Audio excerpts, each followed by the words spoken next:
Tras las declaraciones del presidente Andrés Manuel López Obrador, en donde indicó que existe corrupción dentro de la Policía Federal y al afirmar que hay mano negra en el conflicto, este jueves elementos de la Policía Federal volvieron a manifestarse en el centro de mando Iztapalapa, en el que un elemento de la Policía Federal rechazó los señalamientos. Cualquiera de ustedes puede ver mi credencial.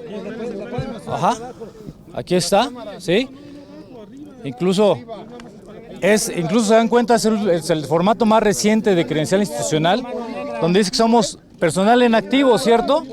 Aquí no hay mano negra, no hay políticos detrás de esta manifestación, no hay expresidentes detrás de esta manifestación, no hay nadie. Incluso no hay mandos, aquí no hay mandos, todos nosotros somos tropa. Otro de los presentes pidió al expresidente Felipe Calderón que los represente sindicalmente por ser una persona que siempre ha estado a favor de la incorporación. Queremos hacer una invitación al expresidente Calderón para que sea nuestro representante sindical.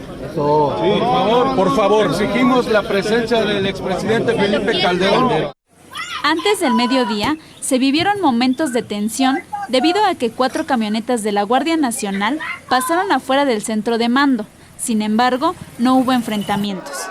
Al lugar llegó Benjamín Grajeda Regalado, jefe de división de la corporación, para dialogar con los representantes de la Policía Federal, en donde establecieron un pliego petitorio.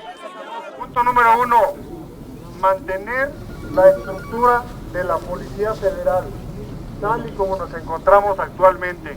¿Quedó claro? Número 2, que se respeten las prestaciones de ley en la normatividad como policías federales, es decir, como fuimos contratados.